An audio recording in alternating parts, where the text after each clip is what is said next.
Okay, at first I would like to share the words of Shakyamuni Buddha from one of the sutras called the Raja Sutra. So please join me in Gassho. Please put your palms together. The one who hears and never forgets the Dharma, sees and reveres it, and greatly rejoices in attaining it, that person is my true friend. Namo Amida Butsu. Namo Amida Butsu. Namo Amida Butsu. Namanda Butsu. Good morning, everyone. And welcome to today's Shotsuki monthly memorial service, pet memorial service, and Nirvana Day service. I probably shared with you before, but Nirvana Day is not the day or not the service for the band from Seattle. We are not going to listen to Nirvana and have party afterwards or something. That is not Nirvana Day is about. Nirvana Day is the memorial service for the founder of Buddhism, Shakyamuni Buddha. And I am sure that everyone is aware of what day the February 14th is, right? February 14th, the Valentine's Day. But I want you to be mindful, or I want you to remember that February 15 is the day Shakyamuni Buddha entered Nirvana, or he passed away physically. And what he taught traveled from countries to countries, and now the teaching of Buddhism is here in Portland after more than 2,500 years of his passing. So it is really amazing thing. You know, this is a little bit off topic, but there's a temple in Japan where I experienced fire in 1473. There was a writing of Shinran Shonin in the temple. So one of the priests went back to the fire, and do you know how he kept the writing safe? Do you have any ideas? He cut his stomach and put the writings in there. He passed away, but the writing kept safe. So nowadays we have digital copies and many copies of the writings of Shinran Shonin or Shakyamuni Buddha. But at that time, there was not much copies. So it was real treasure for the followers of Jodo Shinshu. And we sometimes take teachings for granted, but there were so many efforts and sacrifices of many people to keep teaching alive. So the fact that we are able to encounter the teaching here in Portland is not something we can take for granted, but it is really amazing thing.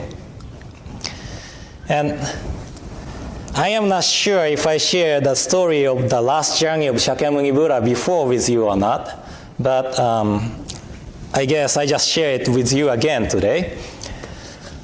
When Shakyamuni Buddha was about to 80 years old, he was close to 80 years old, he suddenly decided to go back to Kapilavastu, where he grew up until 29 years old.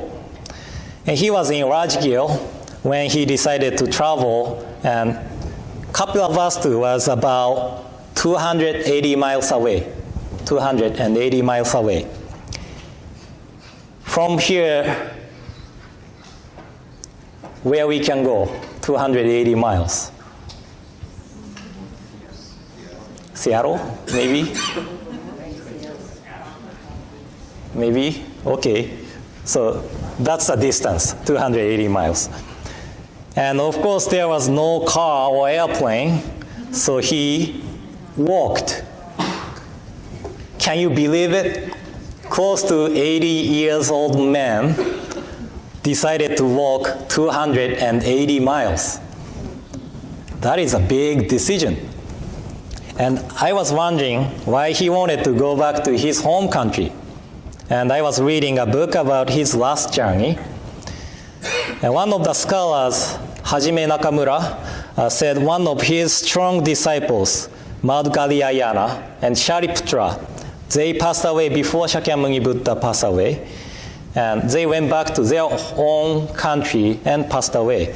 So Shakyamuni Buddha probably wanted to travel back to his own country, Kapilavastu, and die there just like his disciple. But his home country had been defeated by the other country before he passed away, so I am still not sure why Shakyamuni Buddha wanted to go back to Kapilavastu. And there's a city called Vesali on the way to Kapilavastu from Rajgir. And Shakyamuni Buddha stayed Vesali for a long, long time in his lifetime to spread the Dharma. When he left Vesali for the last time, he said, Vesali is fun place. The world is beautiful. And how sweet the human life is. He knew that his time is not so long, and probably felt the appreciation to the places he visited and the people he met. And on the way, Shakyamuni Buddha visited one of the lay people named Chunda. It is said that Chunda offered one of the meal called Sugahara Madba. And it is said that to offer the meal to the awakened one is virtuous act and have great benefit. So Chunda, he was not really a wealthy man that invited Shakyamuni Buddha and his disciples to the meal. And as soon as Shakyamuni Buddha saw the dish called Sugahara Madba, he said to the disciple, I will eat this dish. Rest of the meal is yours. And later, Shakyamuni Buddha passed away because of the food poisoning. There are discussions regarding what Sugahara Madba is. And Sugahara means pig, and Madba means soft. So some people said probably Chunda offered not well-cooked pork to Shakyamuni Buddha. But some scholars say it is poisoned mushroom. But either way, it is certain that Shakyamuni Buddha passed away because of the food poisoning. And before Shakyamuni Buddha passed away, he was worried about Chunda, and he told Ananda, one of his disciples. Someone might come up to tell Chunda like this: the Buddha passed away because of your offerings. Your offerings has no virtue and benefit. And Chunda might feel sorry for and regret what he have done. But Ananda, tell Chunda like this and remove his regret. Chunda, the Buddha taught me as follows: the Buddha passed away because of your offerings. So it was virtuous and beneficial act, because now the Buddha entered supreme perfect Nirvana. You know, when we get sick by eating something, we try to find out what food caused sickness. And if it is from restaurant, we probably blame them. Some people may sue them, right? If family members or friends pass away from food poisoning, then we probably hold a grudge for a long time. However, Shakyamuni Buddha worried about Chunda and instructed how to help Chunda to Ananda.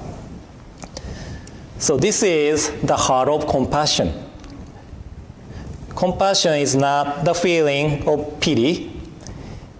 You know, anybody can feel pity for someone, but compassion in Buddhism means to take suffering away and give peace and joy. Take suffering away and give peace and joy. This is compassion in Buddhism. So true compassion must present the way to take sufferings away and give peace and joy.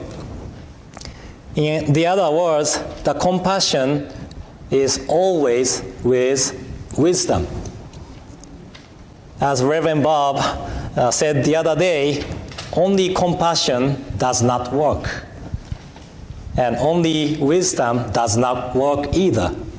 So Shakyamuni Buddha was worried about Chunda and instructed Ananda the way to save Chunda with compassion and wisdom. And Shakyamuni Buddha entered perfect nirvana at Kushinagar, where about 100 miles away from Kapilavastu. So he couldn't make it to home, but he left the words like this to his disciples, which it's just shared. Ananda, you might think in this way later. Our master who taught us Dharma is forever gone. We do not have our master anymore. But don't think that way. When I enter perfect nirvana, the teachings I have taught will be your master. So from this word, we were able to learn that important thing in Buddhism is not to rely on the teacher himself or herself, but rely on the Dharma, the teaching taught by Buddha. That is why I'm always mentioning to you, I don't like the title Reverend, right? We should be revered the teaching, not person, right? But anyway, for those who experienced separation from loved ones, I am sure that there are teachings and lessons from loved ones you keep in your heart. I don't know how many of you have watched the Pixar movie called Cars 3. Cars 3. It is on Netflix. So I watched it with Aoi and Hikaru. You know the Lightning McQueen is the main character of the movie. Long story short, Lightning McQueen learned how to race from one of the characters named Doc Hudson. He passed away. But Lightning McQueen remembers what Doc had taught him. And he was racing great. He won many races. But no one can beat aging. And new cars came into the races, and Lightning McQueen was about to retire. But eventually, he taught everything he learned from Doc to another car and led the car win the race. So what I want to say or share from the story of Cars 3 is like, although someone physically passed away, what they have taught, their lessons stays in our heart. They are still alive in our heart. And what we are responsible is that we hand down what we have learned from them. We hand down what they have treasured. It could be anything. Like my older sister learned how to make the Sugahara style ozongi, rice cake soup, from my mom, who passed away 17 years ago. And my sister taught me the recipe, so I can make ozongi taste just like my mother. Of course, I still miss her, but my mother is in the taste of ozongi. So Shakyamuni Buddha said something like this in the other sutra: if one sees the Dharma, sees the Buddha. If one sees the Dharma, sees the Buddha. So we are able to meet Buddha in the teaching. And we are able to meet our loved ones in the teaching. That is to say, important thing is to keep the teaching and never forget it. Shakyamuni Buddha, he treasured the Dharma, the truth taught in the teaching. And as I shared at the beginning, he's saying that the one who hears and never forgets the Dharma sees and reveres it and greatly rejoices in attaining it. That person is my true friend. So on this occasion of Nirvana Day, let us think if we are being true friend of Shakyamuni Buddha. So thank you all for coming today. And I would like to conclude today's message with Gassho and Nembutsu. So please join me in Gassho. ナモアミダ仏ナモアミダ仏ナモアミダ仏何万ダ仏